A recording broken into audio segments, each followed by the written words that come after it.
Hello guys, एक बार फिर से स्वागत है आपका आपके YouTube channel MSG fan club UP की एक नई वीडियो में, जहां हम आपको डेरा चौसौदा के अन्वय ऐसे करवाते हैं रूबरू, उनका सच लाते हैं सामने। तो आज चलते हैं एक नए भाई के पास, डेरा चौसौदा के फॉलोवर्स हैं। सर, आपका नाम क्या है? मेरा नाम पुनीत इंसा है। पुनीत इंसा जी, कहाँ से आप? मैं डिस्ट्रिक्ट करनाल से, ब्लॉक नीलोखड़ी त्रावड़ी से। डिस्ट्रिक्ट करनाल से। आपकी क्वालिफिकेशन जान सकता हूँ?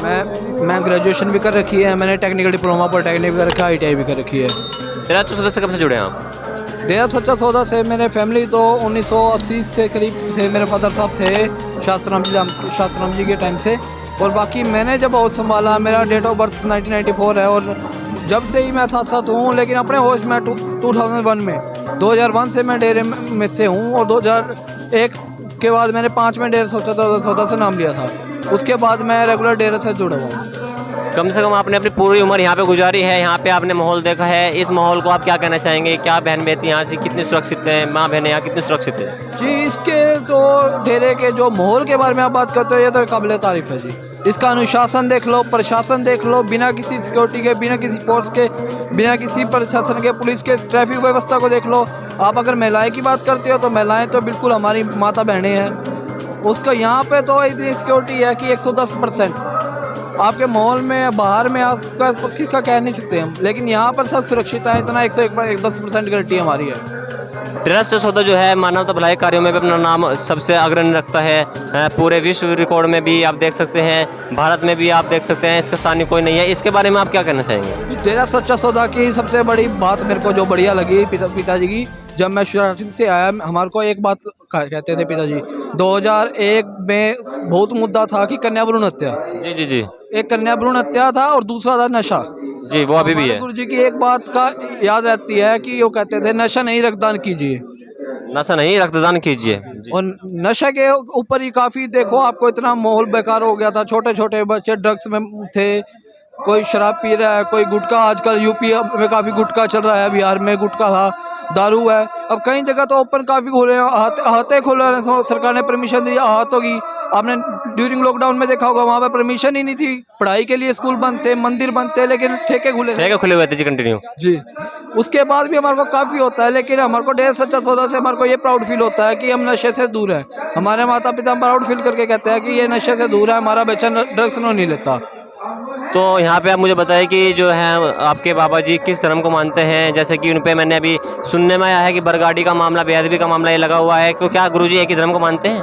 जी, ऐसा है। मैं गुरुजी तो हमें कभी गलत शिक्षा देते नहीं। मैं अपने धर्म को लेकर बात करता हूँ। मैं गुरुद्वारे में भी जाता हूँ, मंदिर में भी जाता हूँ, हालांकि मस्जिद में भी गए हैं। जो हमारा शहर है, वहाँ पे हनुमान जी का जो अब यही है, इसी महीने में हनुमान जयंती पे महोत्सव लगता है। वहाँ पे सामने ही मस्जिद है। ऐसे नहीं है कि मस्जिद में ही लंगर बनता है और हम उसको डिस्ट्रीब्यूट करते हैं, बांटते हैं। ऐसा नहीं है कि हमारे गुरुजी ने एक ही बात सिखा रखी है, इंसानियत।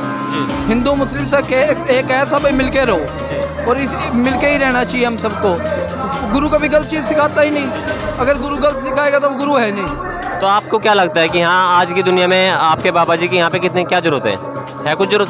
बिल्कुल जरूरत है आपको। आप ही देख लो, जब गुरु की जरूरत कहाँ नहीं होती। गुरु की हमारे जीवन में सबसे पहला गुरु माता पिता, जो हमारे को चलना सिखाते हैं। उसके बाद जो ज्ञान की शिक्षा देते हैं वो गुरु ही हैं। मेरा कहने का मतलब था कि बाबा राम रहीम जी की भी इस दुनिया में क्या अब जरूरत है? यहाँ इस समाज को जरूरत है इस समय तो भाई साहब बहुत ज़्यादा जरूरत है, बहुत ज़्यादा जरूरत है। जिस समय जो नशा प्रचंड पे है, छोटे छोटे बच्चे अब ले रहे हैं। हमारी तो एक है, गुजारिश करते हैं, अवेयरनेस कैंप लगा रहे हैं कि ज़्यादा से ज़्यादा नशे से बचो, ड्रग से बचो और अपने मेहनत करो। नशा नहीं, रक्तदान कीजिए। लास्ट में मेरा आपसे एक क्वेश्चन है। हमारे दर्शक आपको देख रहे हैं, हमारे सब्सक्राइबर्स आपको देख रहे हैं, तो हमारे सब्सक्राइबर्स को, दर्शक को डेरा चौसौदा की तरफ से क्या संदेश देना चाहते हैं? डेरा सच्चा सौदा की तरफ से मैं यही संदेश देना चाहूँगा कि सभी मिलकर रहें, प्रेम से रहें, जितना हो सके नशे से दूर रहें। और सबसे बड़ी बात, हमारे गुरुजी का भी लास्ट समय हुआ था, गुरुग्राम में सफाई अभियान हुआ था।